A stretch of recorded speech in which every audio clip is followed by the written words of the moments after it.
So I'm not at home, so I got no green screen, I got no lighting, so the images, they'll be in front of me rather than on the screen behind me like they usually are. But nonetheless, I wanted to do a review of this new show I watched called Everything Sucks. It just came out on Netflix. 10, 25-minute episodes, I think, so really quick. I watched them all. Now, by far the biggest surprise for me was how positive it was, because it's set in the 90s, and you think Freaks and Geeks, Reality Bites, this kind of cynicism, Generation X, and then obviously the title, Everything Sucks. You think it's going to tap into that, it's the end of the fucking world, this kind of dark, edgy angst, and there is angst, but it's a much more positive, there are challenges, but you can overcome them. There's, it's very pre-Columbine, very pre-school shooting, pre-intense bullying and bully-side, pre-leaked photos of you ending up on the internet forever. It really does feel like it's tapping into this bygone era of a more innocent time, but it still feels modern. It doesn't feel like a total throwback. There aren't really jocks. There's no jock characters, there's no sports, there's no cheerleaders. The villains are the drama kids to an extent. Those are the kind of bad kids, the rebels, the kids that the geek kids, the AV kids are kind of scared of. So it's an interesting kind of update on the classic jock nerd dynamic. So the fact that the focus is on these hypersexual, aggressively theatrical theater kids rather than typical jock cheerleaders, and the final season ending event, it's not prom, it's not the big football game, it's something else, which I won't spoil. It gives the season a degree of freshness and a sense of originality that it might not otherwise have. And while it wasn't a perfect season, I can't overstate enough just how heartwarming some of the moments were. In particular, these two love stories, they're not the ones you see at first, they're ones that'll sneak up on you, but God, are they ever satisfying? And later at the very end of the video, I'll talk spoilers and I'll get more into which two romances I'm talking about. And the cast, which is relatively unknown, no actors that I'd heard of at least, it gave some great performances that I don't think are getting enough credit. In particular, the lead actress who plays Kate, a lot of reviewers are saying, well, she was kind of stiff and wooden and there wasn't much there.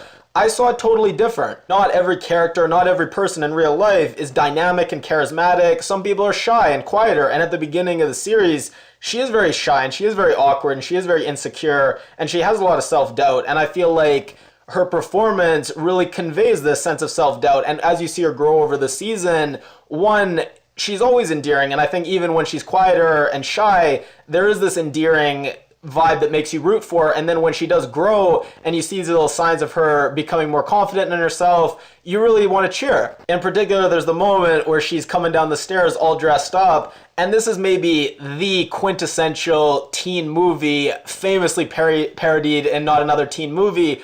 And nonetheless, at that point, you like her so much and you're so invested in her character, you love that moment, even though it's maybe the biggest cliche to ever exist. And the central trio of guys, they're pretty likable, and they get better as the season goes on. And this is, maybe I should have led with this, the first episode of the show, it's pretty bad, honestly. I was watching it, I didn't know if I was going to be able to get through the season.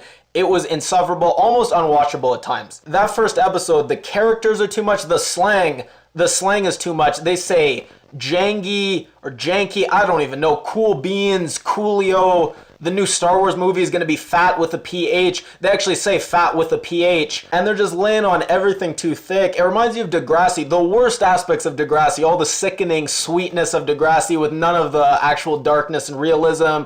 But I don't know what happened, but as the show went on, it found its legs and it got in its groove, and everything that was so horrible in that first episode really started working. And relatively early in the season, I'd say it was only that first episode that I thought was really, really tough to get through. Most of the other episodes of the show were either pretty good or very watchable. And even moments that you wouldn't think would work, that you think are just going to be so corny and over the top, the Wonderwall moment, for me it totally worked, and it was very moving, very affecting. And I think one of the reason there were lots of these classic songs that they played, but they managed to integrate them in different unique ways. One of them was this grand romantic gesture, this music video reenactment. Another was a piano recital. So rather than them just pumping these songs out episode after episode, they would at least make a bit of an effort to bring them up in the show in a way that at least felt to some extent natural. And now last thing I'll say before I go to spoilers, my one biggest complaint, it was just a touch too long. Now this is definitely something you want to binge. It's definitely not episodic where it's like a sitcom and you're going to watch one episode or even two episodes or even split it in half. No, it really is. It feels like a movie. It's so serialized. You definitely want to watch it in one sitting, but it's just a touch too long, and it's not quite gripping and engrossing enough to justify the length. There aren't really cliffhangers. I feel like, God, there was really a great movie, a great 2-hour movie lurking in here, and I wish they did that in some sense. It was a fine TV show, but it was just an average to good TV show. I feel like they cut out that first episode, they trimmed some bits here and there was a great movie lurking in here. Or go the other way and make it more like a TV show rather than a movie. Have more of these subplots, flesh out these side characters, because they were great side characters. Honestly, I think they had the potential for it to be a TV show where you have these different characters that are quirky and jump out at you, and you like them and you want to follow them from episode to episode. I think they could have done either, but they were kind of stuck somewhere in the middle, and it didn't quite work. And now spoilers, a few things I want to talk about.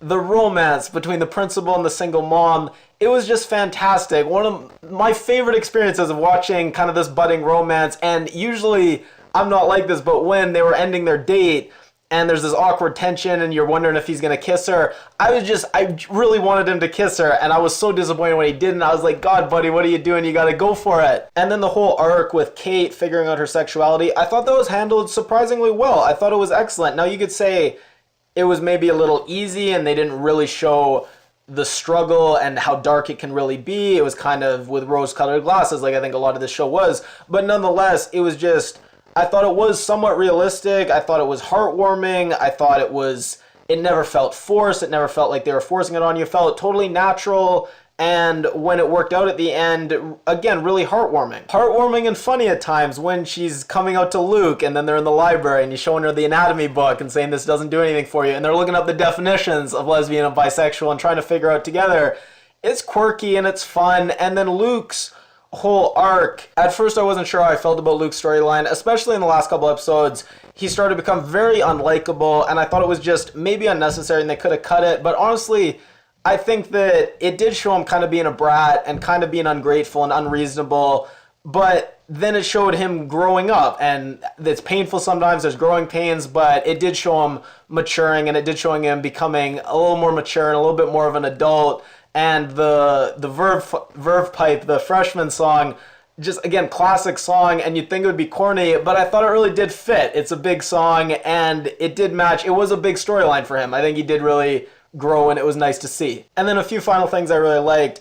Emmeline, I think that was her name. She's the kind of big bad theater girl at this point. At one point, her outfit, it actually looked like she had devil horns on. I'll show a photo of it. I really liked when they're all out in the woods and they've read online that nutmeg makes you trip. So they're all just woofing down this nutmeg, just waiting for it to hit them. And the website that designed, just this awful 90s horrible web design. I really like that little touch as well. And then the montage of the theater editions, that was quite fun as well. They had Braveheart, they had Samuel L. Jackson's monologue, or one of his many monologues in Pulp Fiction. The path of the righteous man is beset on all sides with the iniquities.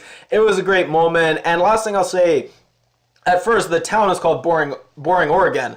And I thought, so unrealistic. No town's actually called that. No, that is a real town. You can look it up. That's just another little fun fact there as well.